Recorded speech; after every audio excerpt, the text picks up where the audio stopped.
Da-da-da-da-da-da. Why do people go to motels in New Jersey for vacation in January?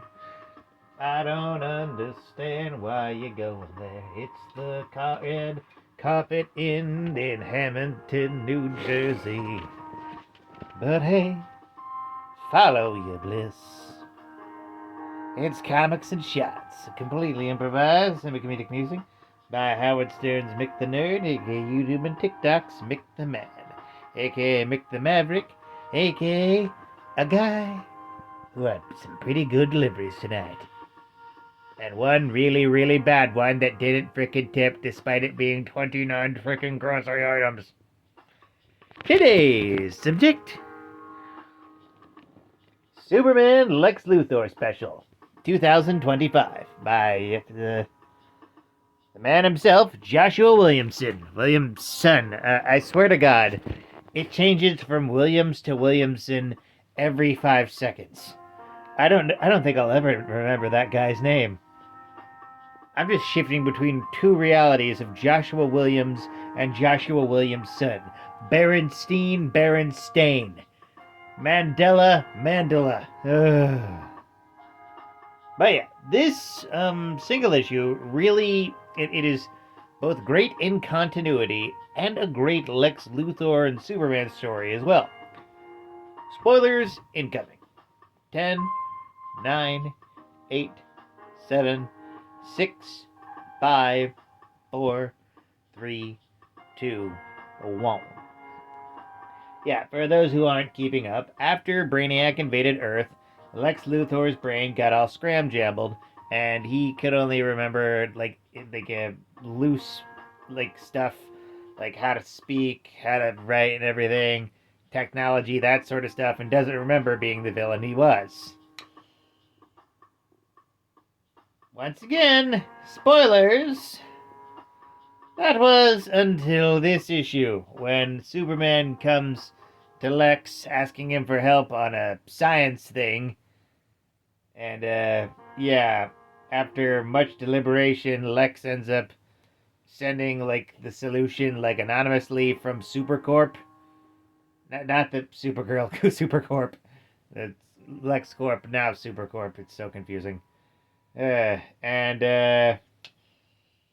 then releases an encoded lullaby that Superman remembered when he was a kid, because Lex Luthor sent it into space at a high frequency that only people with a Kryptonian's ears could hear. Meaning that Lex Luthor's memories are back. Who Daniel? What does this mean? Will he go back to being a villain? Will his times being amnesified and being all nice and whatnot change him in any way? We've gone the good guy Lex route before, and it doesn't really last. It was hinted way back when he was playing the Iron Man route. He was still Lex Luthor, calling himself Superman for some reason. It was weird. It was also potentially capable of turning into Darkseid at any time. That was a whole dealy what's it? Yeah, so, But more so about how it relates to both Lex and Superman, and how they're like two flip sides of the coin. Lex is a human born on Earth, earned everything, but was raised in an abusive, household with his genetic father. Clark is an alien, not of this Earth, raised right by his adoptive parents. Showing that,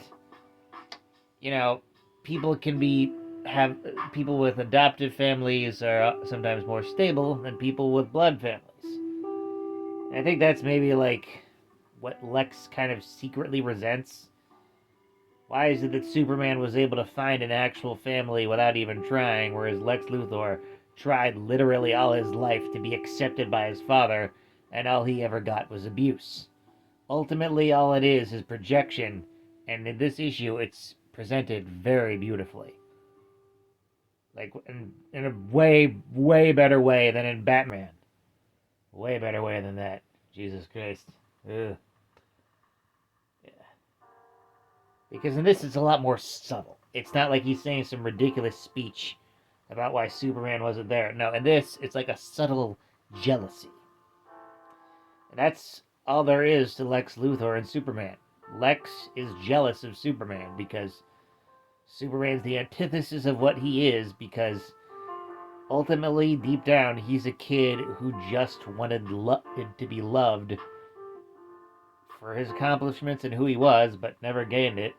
Whereas Superman, he views as someone who got love unconditionally without having to do anything.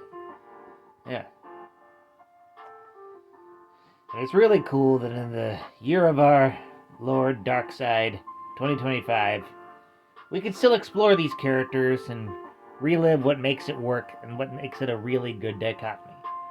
So, thank you, Joshua Williamson.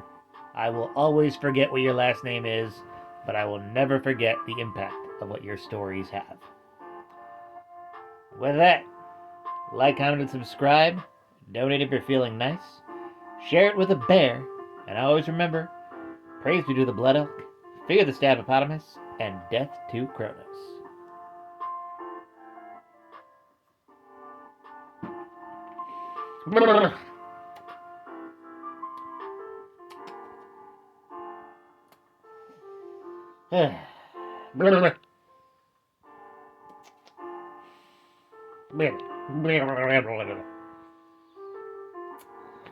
That's just that's just what happens when I drink whiskey. Can't stop it. Have a night, folks.